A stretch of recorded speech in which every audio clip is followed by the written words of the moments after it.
Halo teman-teman semua, kembali lagi bersama Adinda di channel Batas Kisah. Semoga teman-teman Batas Kisah sehat selalu ya.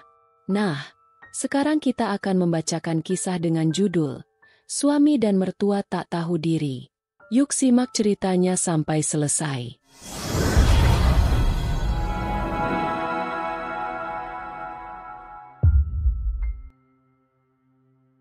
Sebuah pesan masuk dari Ibu Nurul. Aretha, kamu sudah tahu apa belum? Kalau uang dari hasil kerja kamu di luar negeri digunakan untuk membangun rumah ibu mertuamu. Aretha mengerutkan keningnya ketika membaca pesan yang dikirim oleh tetangganya di kampung.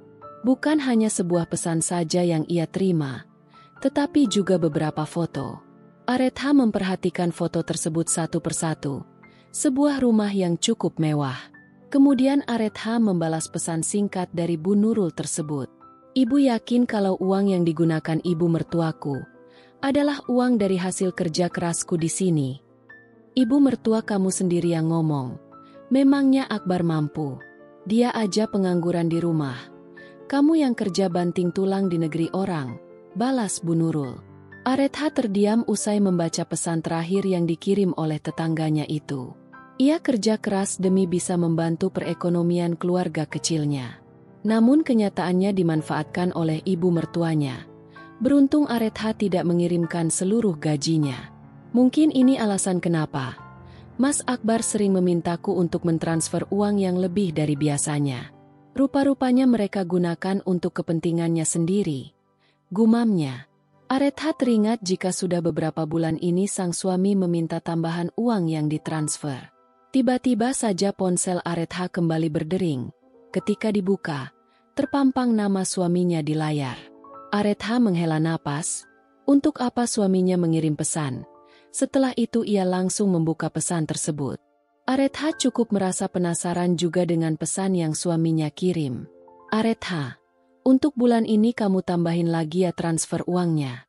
Soalnya aku butuh membeli beberapa bahan bangunan untuk rumah kita.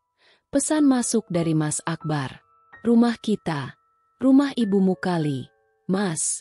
Tapi sorry ya. Mulai sekarang aku tidak akan tertipu lagi. Gumamnya usai membaca pesan yang suaminya kirim. Menyesal rasanya karena terlalu percaya dengan setiap ucapan lelaki yang sudah hampir 5 tahun menikahinya. Ketika hendak membalas pesan dari suaminya, tiba-tiba majikannya memanggilnya. Gegas Aretha meletakkan ponselnya lalu berlari menuju sumber suara tersebut. Aretha melangkah menghampiri majikannya yang sedang duduk di sofa. Aretha, Senin depan saya ada kunjungan kerja ke Jakarta. Karena cukup lama, jadi kamu harus ikut. Ucap Renand, majikannya yang berasal dari Jakarta. Memangnya Non Elis ikut, Tuan? Tanya Aretha. Iya, itu sebabnya kamu juga harus ikut. Jawab Renan. Sedangkan Aretha hanya mengangguk. Ya sudah, kamu boleh kembali. Titah Renan. Baik, Tuan. Aretha mengangguk. Setelah itu ia kembali ke kamarnya. Lantaran anak yang biasa ia asuh sudah tertidur. Aretha bekerja di negeri orang sebagai babysitter. Beruntung majikannya berasal dari Indonesia yang menetap di negeri tersebut. Dengan begitu, Aretha tidak kesulitan untuk berkomunikasi, bahkan saat berada di rumah. Mereka selalu menggunakan bahasa Indonesia. Waktu berjalan begitu cepat. Tepat hari Senin Aretha dan majikannya sampai di Jakarta. Saat ini mereka berada di sebuah apartemen yang sebelumnya sudah Renan sewa selama di Jakarta. Aretha berharap selama di negerinya sendiri, ia punya kesempatan untuk pulang ke rumahnya. Aretha, saya mau keluar sebentar. Kamu tetap di sini bersama dengan Elis. Titah Renan. Baik, Tuan. Aretha mengangguk. Elis, papi pergi dulu ya, jangan nakal. Ujar Renan kepada putrinya yang kini usianya 4 tahun. Sementara Elis hanya mengangguk. Bocah itu tengah sibuk dengan bonekanya. Setelah Renan pergi, Aretha kembali menemani Elis bermain. Namun tiba-tiba ponselnya berdering. Khawatir ada yang penting. Aretha meraih benda pipih miliknya. Lalu membuka pesan yang ternyata dari suaminya. Entah ada apa suaminya tiba-tiba mengirim pesan. Aretha, besok kamu transfer uang ya. Ada bahan yang ternyata masih kurang. Isi pesan singkat dari Mas Akbar. Kamu butuh berapa lagi? Mas, balas Aretha. Enggak banyak kok, cuma 10 juta saja. Pungkas Mas Akbar. Untuk apa? Mas Akbar meminta uang sampai 10 juta. Bukankah rumah ibunya sudah jadi? Ujar Aretha setelah membaca pesan terakhir yang suaminya kirim. Aku harus menyelidikinya, gumamnya. Setelah itu, Aretha kembali mengirim pesan kepada tetangganya. Melalui Bu Nurul, Aretha akan mendapatkan informasi yang ia butuhkan.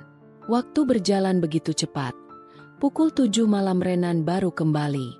Lelaki itu sebelumnya sudah menyuruh Aretha dan Elis bersiap-siap, karena ia akan mengajak mereka untuk makan malam di luar. Dan benar saja, setibanya Renan di apartemen Aretha dan putrinya sudah siap untuk pergi. Sudah siap, kita pergi sekarang, ujar Renan seraya merapikan kemejanya. Iya, Pi. Elis mengangguk. Setelah itu mereka bergegas untuk pergi. Setelah menempuh perjalanan yang lumayan jauh, kini mereka sudah sampai di tempat tujuan, yaitu restoran ternama di kota Jakarta. Setibanya di restoran, mereka beranjak masuk ke dalam, lalu mencari meja yang kosong. Ketika sedang mencari meja, mata Aretha tidak sengaja melihat seseorang yang sangat ia kenal. Itu kan Mas Akbar, Ibu. Lalu perempuan itu siapa? Kenapa mereka terlihat? Aretha menggantung ucapannya. Ponselnya tiba-tiba berdering. Aretha, ternyata suamimu meminta uang lagi untuk biaya pernikahannya dengan Wanda. Wanita pilihan ibu mertuamu. Isi pesan singkat dari Bu Nurul yang merupakan tetangga di kampung halamannya tersebut. Oh, jadi ini alasan Mas Akbar meminta uang lagi. Kamu benar-benar tega ya? Mas, tidak tahu rasanya berjuang di negeri orang. Dan kamu enak-enakan mau nikah lagi, gumam Aretha. Ia benar-benar tidak habis pikir jika suaminya tega melakukan semua itu. Aretha. Teguran dari Renan mampu membuat Aretha tersadar. Seketika wanita itu menoleh ke arah sumber suara yang memanggilnya. Kamu kenapa? Tanya Renan. Enggak apa-apa, Tuan. Maaf tadi saya. Bukankah itu suami kamu? Lalu wanita yang bersamanya siapa? Renan memotong ucapan babysitter putrinya. Mendengar itu Aretha terdiam. Itu artinya majikannya juga melihat apa yang ia lihat. Saya tidak tahu, Tuan. Mungkin sepupu atau temannya, ujar Aretha. Jujur hatinya terasa sakit mengingat jika saat ini suami yang sangat dipercaya tengah bersenang-senang dengan wanita lain. Renan mengerutkan keningnya. Oh, kamu tidak ingin menyapanya atau? Tidak perlu, Tuan. Biarkan saja. Kita kesini kan mau makan. Kasihan Non Elis. Sepertinya sudah sangat lapar. Aretha memotong ucapan majikannya. Sedangkan Renan hanya mengangguk mendengar ucapan Aretha. Ya sudah, ayo. Renan mengajak Aretha dan putrinya menuju meja yang kosong. Beruntung jarak meja cukup jauh. Bahkan Aretha sengaja duduk memunggungi agar tidak melihat apa yang sedang suaminya lakukan bersama dengan wanita tersebut. Selama makan siang berlangsung Aretha diam. Wanita itu hanya mengeluarkan suara ketika Elis mengajaknya bicara. Hal tersebut membuat Renan merasa heran, karena tidak biasanya Aretha seperti itu. 3 tahun bekerja dengannya, membuat Renan mulai tahu bagaimana sifat babysitter putrinya itu. Kalau ada masalah, kamu bisa cerita. Jangan dipendam sendiri. Tidak baik, ujar Renan. Seketika Aretha mendongak, menatap laki-laki yang duduk di hadapannya itu. Enggak ada kok, Tuan. Aretha masih saja mengelak. Bukan apa, ia hanya merasa tidak enak saja, karena bagaimanapun juga, hubungan mereka cuma sebatas babysitter dan majikan. Baiklah, mungkin sekarang kamu belum mau cerita. Tapi jika suatu saat kamu mau cerita, saya siap mendengarkannya. Putus Renan. Sementara Aretha hanya mengangguk. Setelah itu mereka memilih untuk menyelesaikan makan siangnya. Setelah makan siang, Renan langsung mengajak Aretha dan putrinya untuk pulang ke apartemen.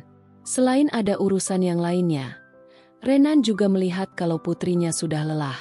Karena biasanya Alice selalu tidur siang, itu sebabnya Renan mengajaknya pulang, agar bisa beristirahat. Di lain tempat, saat ini Akbar dan ibunya tengah sibuk untuk mempersiapkan pesta pernikahan. Akbar dan Wanda berencana menikah di bulan ini. Segala persiapan telah dilakukan.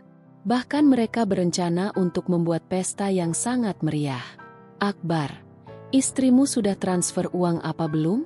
Kamu udah ngomongkan kekurangannya berapa? Tanya Lydia, ibunda Akbar. Saat ini mereka tengah duduk santai di sofa ruang tengah. Sudah, Bu. Tapi Aretha belum transfer. Mungkin belum gajian atau sedang sibuk. Udah ibu tidak perlu khawatir. Aretha pasti transfer kok. Jawab Akbar. Sejujurnya ia juga merasa khawatir. Karena istrinya belum juga mentransfer uang yang diminta. Ya sudah. Soalnya ibu ingin bikin pesta yang meriah dan juga mewah. Mumpung istrimu kerja di luar negeri. Gak ada salahnya kan kita memanfaatkan dia. Perempuan mandul kok. Ungkap Lydia. Rasanya ia sudah tidak sabar ingin segera mengadakan pesta pernikahan putranya dengan wanita pilihannya itu. Apa nantinya Aretha tidak akan curiga? Bu? Tanya Akbar. Istrimu tidak akan curiga. Jadi kamu tidak perlu khawatir. Itu sebabnya setelah kamu menikah dengan Wanda, kamu harus beli rumah. Jawab Lydia. Akbar, uang kamu di ATM masih ada kan? Tanya Lydia. Masih, Bu. Memangnya kenapa? Akbar balik bertanya. Sekarang kamu temenin ibu ke supermarket ya. Ibu mau belanja kekurangan untuk pesta nanti. Jawab Lydia. Sedangkan Akbar hanya mengangguk. Setelah itu mereka segera bersiap untuk pergi. Tidak butuh waktu lama. Kini mereka sampai di supermarket. Lydia langsung mengambil barang yang diperlukan. Sementara Akbar berjalan mengikutinya dari belakang. Lydia terus mengambil barang-barang yang dibutuhkan untuk pesta nanti. Sudah apa belum, Bu? Sudah banyak ini? Tanya Akbar yang sudah lumayan lelah membantu ibunya membawa barang-barang tersebut. Sebentar lagi, jawab Lydia. Sudah cukup ayo, ucap Lydia setelah dirasa cukup. Setelah itu mereka segera menuju ke kasir untuk menghitung berapa total yang harus dibayar. Setibanya di kasir, barang belanjaan milik Lydia segera dihitung dan ditotal berapa yang harus dibayar. Akbar menggeleng melihat barang belanjaan ibunya yang banyak itu. Sudah dapat dipastikan jika totalnya pasti banyak pula. Berapa totalnya, Mbak? Tanya Akbar setelah pegawai kasir selesai menghitung. Totalnya Rp2.500.000, Mas. Jawab pegawai kasir tersebut. Ini, Mbak. Akbar menyodorkan kartu ATM miliknya. Pegawai kasir tersebut langsung menggeseknya. Tak lupa meminta Akbar untuk menekan PIN ATM tersebut. Maaf, Mas. Kartu ATM-nya tidak bisa digunakan karena sudah terblokir. Ujar pegawai kasir tersebut. Seketika Akbar terkejut mendengar hal tersebut. Masa sih, Mbak? Coba sekali lagi. Pinta Akbar yang masih belum percaya. Dengan segera pegawai kasir itu mencobanya satu kali lagi. Tapi hasilnya sama. Akbar, kok bisa? Ujar Lydia. Sedangkan Akbar masih terdiam. Mungkinkah ini kerjaan istrinya? Karena ATM yang Akbar pegang atas nama Aretha. Akbar juga tidak tahu, Bu. Akbar menggeleng. Antara bingung dan juga malu. Karena ia tidak punya uang cash sebanyak itu. Bagaimana? Mas, kalau sudah ditotal seperti ini barang tidak bisa dikembalikan. Ujar pegawai kasir tersebut. Mendengar itu membuat pikiran Akbar bertambah kacau. Kalau ngutang dulu bisa nggak? Mbak, besok kalau sudah ada uang pasti kami bayar. Ujar Lydia. Wah nggak bisa, Bu. Pegawai kasir itu menggeleng. Kalau begitu saya pulang dulu untuk ambil uang. Nanti saya kembali lagi ke sini. Ucap Akbar. Kalau begitu KTP mana? Sebagai jaminan. Pegawai kasir itu meminta KTP milik Akbar sebagai jaminan. Khawatir jika nantinya Akbar tidak kembali lagi untuk membayar barang belanjaan yang sudah diambil. Memangnya harus ya, Mbak? Tanya Lydia. Iya, Bu. Pegawai kasir itu mengangguk seraya tersenyum ramah. Dengan sangat terpaksa Akbar menyerahkan KTP miliknya sebagai jaminan. Setelah itu mereka berdua bergegas pulang seraya membawa barang belanjaan yang sebelumnya sudah dimasukkan ke dalam kantong kresek. Akbar tidak pernah menduga jika kejadian memalukan ini akan terjadi pada dirinya. Setelah menempuh perjalanan sekitar 10 menit, Akbar dan ibunya sampai di rumah. Akbar langsung membawa barang belanjaan tersebut, tentunya dibantu oleh ibunya. Setelah semuanya selesai, Akbar mengiyahkan bokongnya di sofa. Lelaki itu memijit pelipisnya yang tiba-tiba terasa pusing. Ibu masih ada uang nggak? Tanya Akbar. Ibu cuma ada 500.000. Kamu masih punya kan? Lydia balik bertanya. Akbar nggak ada, Bu. Soalnya belum sempat narik. Niatnya tadi sekalian. Nggak tahunya ATM diblokir. Jawab Akbar. Lelaki berkemeja biru itu mengacak rambutnya frustasi. Coba kamu telepon Aretha. Ibu khawatir kalau ini ulah dia, titah Lydia. Dengan segera Akbar mengambil benda pipih miliknya lalu menekan nomor istrinya. Nomor Aretha nggak aktif, Bu. Akbar terlihat kesal lantaran sudah ada 5 kali. Tetapi nomor Aretha tetap tidak aktif. Kok bisa sih? Coba kamu telepon lagi.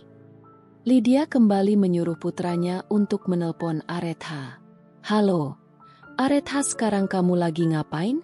Kenapa ATM aku diblokir? Apa kamu yang melakukannya? Kok bisa, Mas? Aku nggak tahu. Coba besok aku cek ke bank. Soalnya saat ini aku lagi sibuk.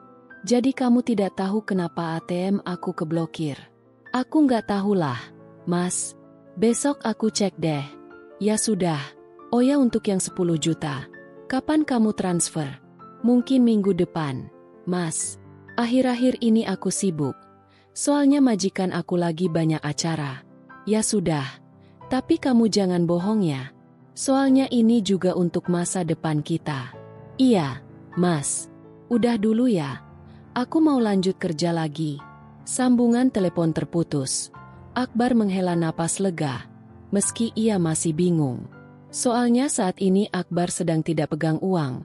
Sedangkan ibunya hanya punya 500.000. Untuk membayar barang belanjaan tidak akan cukup. Akbar bagaimana? Tanya Lydia. Aretha yang akan mengurusnya. Bu, sekarang lebih baik. Ibu jual perhiasan dulu untuk membayar belanjaan yang tadi. Jawab Akbar. Apa? Tapi, tidak ada pilihan lain, Bu. Nanti kalau Aretha sudah transfer, Akbar ganti. Akbar memotong ucapan ibunya. Dengan sangat terpaksa Lydia menuruti saran dari putranya itu. Hari yang telah ditunggu akhirnya tiba. Seharusnya Akbar merasa bahagia lantaran pernikahannya dengan Wanda akan segera terlaksana. Namun, Akbar merasa bingung lantaran uang yang Aretha janjikan belum juga ditransfer. Sementara untuk kartu ATM diblokir, Aretha meminta sang suami untuk buka rekening sendiri.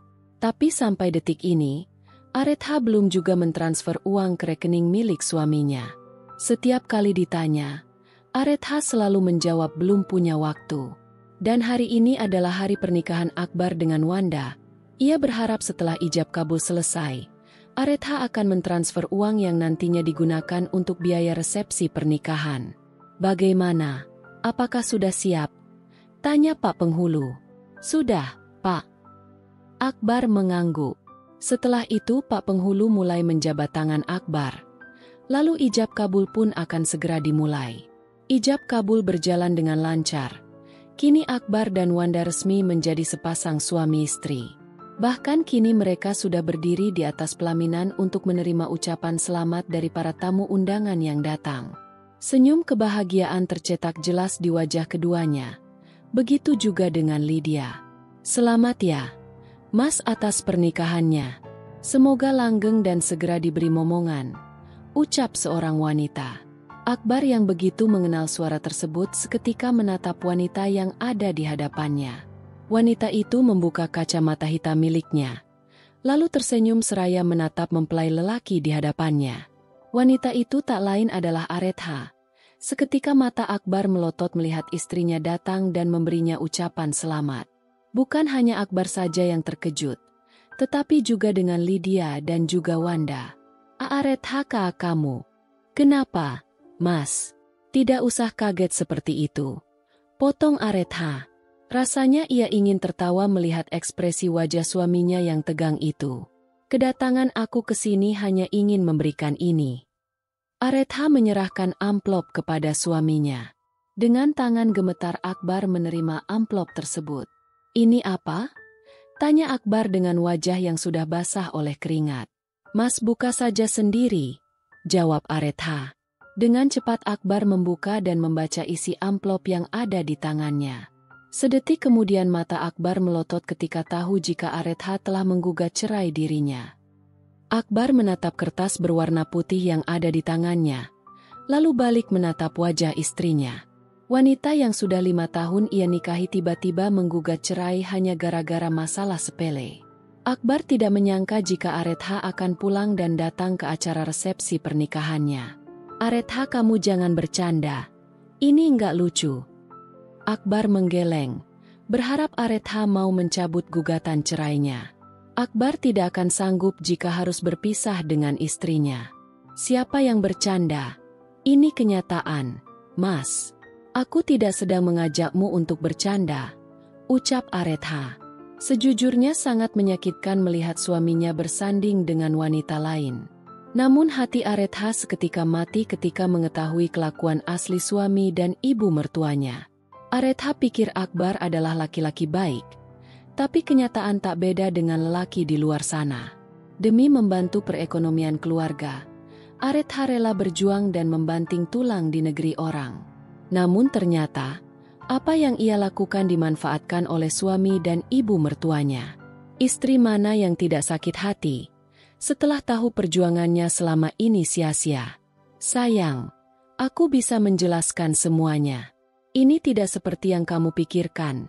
Kita bisa bicara baik-baik. Akbar berusaha untuk meyakinkan istrinya jika apa yang terjadi dan apa yang dilihat oleh istrinya masih bisa untuk dijelaskan. Akbar benar-benar takut jika harus kehilangan Aretha, orang yang menghasilkan uang selama ini. Sudahlah, Mas. Semuanya sudah jelas kok. Sangat jelas malahan. Tidak ada yang perlu kamu tutup-tutupi lagi, karena semuanya sudah terbongkar, ujar Aretha. Wanita itu memandang rendah lelaki di hadapannya. Suasana semakin tidak karuan. Sekarang mulai terdengar bisikan demi bisikan dari tamu undangan yang datang. Banyak yang merasa kasihan dengan nasib Aretha, tetapi ada juga yang lebih setuju atas sikap Akbar dan ibunya. Namun Aretha sama sekali tidak peduli dengan bisikan itu. Kedatangannya hanya berniat untuk memberikan kejutan pada suaminya. Sampai kapanpun aku tidak akan pernah mengabulkan permintaan kamu untuk bercerai. Tidak akan pernah, Aretha. Selamanya kamu akan tetap menjadi milikku, ungkap Akbar. Jika perpisahan itu sampai terjadi, itu artinya Akbar harus kehilangan orang yang bisa diandalkan untuk mendapatkan uang. Dan ia tidak akan membiarkan itu terjadi. Selain Akbar juga sangat mencintai Aretha, ia juga tidak ingin kehilangan sumber uang. Aretha adalah sumber uang untuk Akbar serta ibunya, bahkan untuk istri keduanya juga. Itu sebabnya Akbar harus bisa mempertahankan Aretha. Hingga hampir menjelang siang suasana masih sama, justru semakin panas. Lydia mulai terlihat kesal. Wanita itu juga tidak ingin kehilangan menantunya begitu saja. Karena berkat kerja keras Aretha, rumah impiannya kini sudah berhasil ia miliki. Bukan itu saja, Lydia juga bisa merasakan hidup enak, punya banyak perhiasan dan masih banyak lagi. Namun meski begitu, Lydia ingin Akbar menikah dengan wanita pilihannya, karena sejak pertama ia tidak pernah merestui pernikahan Aretha dengan putranya. Lydia hanya butuh uang Aretha saja, itu sebabnya setelah ada kesempatan, ia tidak akan menyia-nyiakannya, yaitu menikahkan Akbar dengan Wanda. Terima saja nasibmu yang dimadu oleh Akbar. Masih untung putraku tidak menceraikan kamu.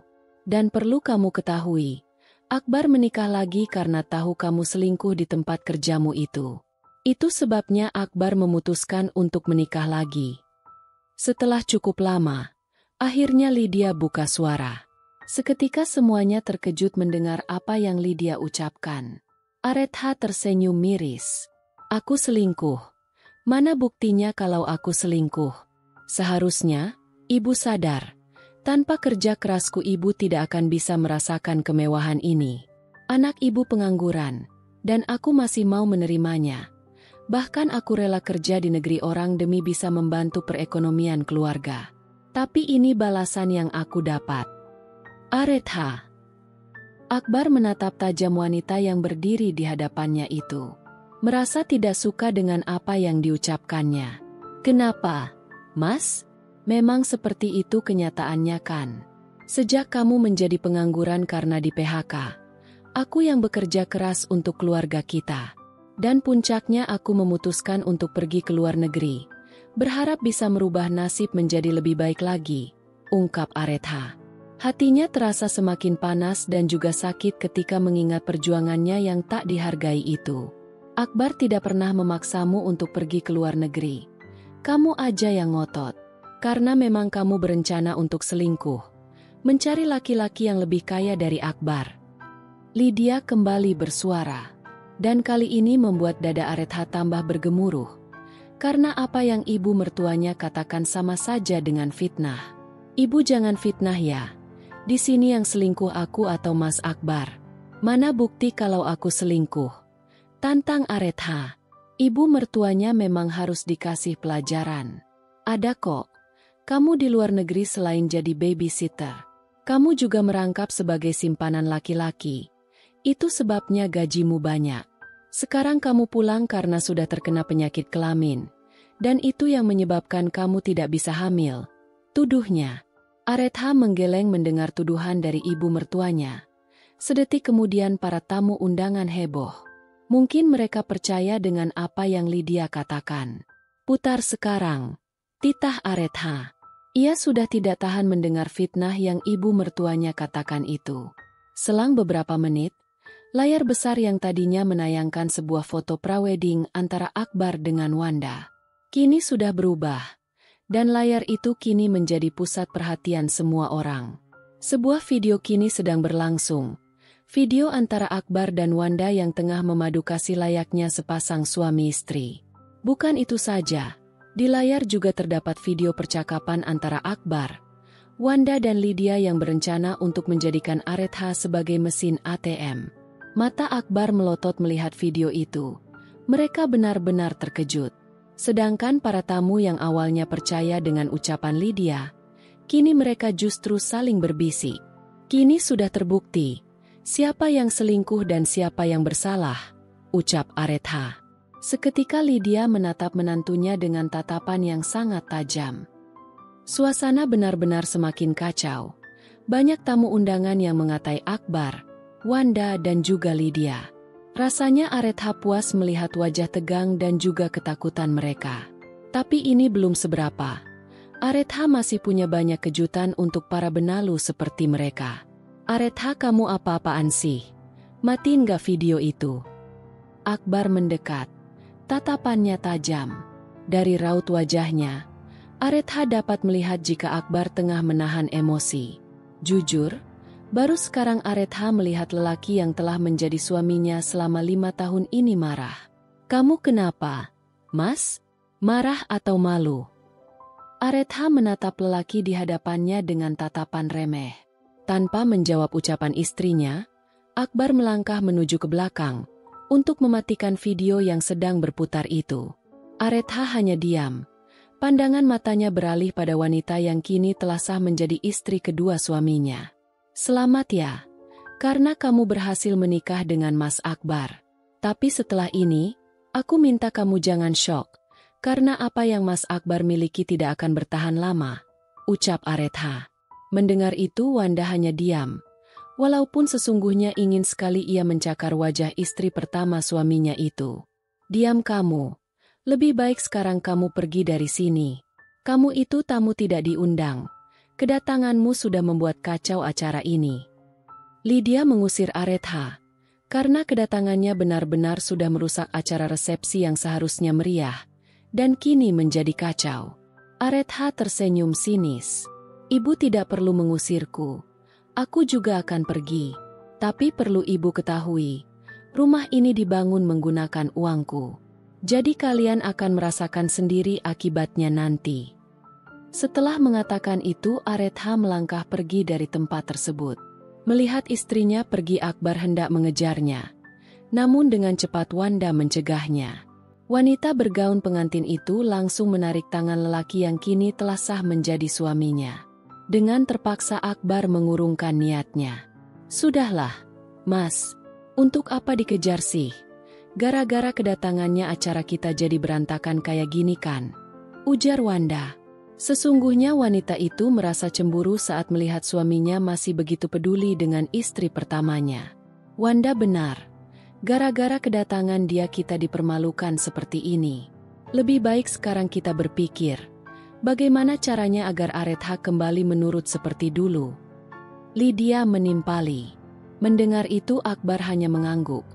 Walaupun dalam hati ia ingin sekali mengejar Aretha. Setelah itu mereka kembali melanjutkan acara. Walaupun rasanya canggung lantaran kekacauan yang sudah Aretha lakukan.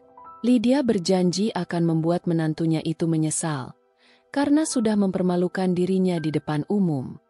Berkat bantuan Bu Nurul dan juga majikannya, Renan, Aretha berhasil mengumpulkan bukti perbuatan suami dan ibu mertuanya. Kini tinggal pembalasan yang akan Aretha lakukan. Ia tidak akan membiarkan mereka hidup dengan tenang. Sementara itu saat ini Akbar, Wanda dan Lydia sedang duduk santai di ruang tengah. Mereka harus bergerak cepat sebelum Aretha mendahuluinya. Karena diam-diam wanita itu sangat berbahaya. Walaupun sesungguhnya Akbar ingin sekali bertemu dan bicara empat mata dengan Aretha. Mas, terus rumah kamu sama Aretha bagaimana? Itu rumah kamu kan? Tanya Wanda. Itu rumah peninggalan orang tua Aretha. Bukan rumahku, jawab Akbar. Sertifikat sama kamu apa enggak? Kalau iya bisa kita manfaatkan. Wanda memberikan usul. Sejenak Akbar dan Lydia terdiam. Mungkin usul dari Wanda ada benarnya juga. Toh selama Aretha berada di luar negeri, Akbar yang sibuk merawat rumah itu. Untuk sertifikat kayaknya disimpan di lemari. Soalnya aku belum pernah mengeceknya, ujar Akbar.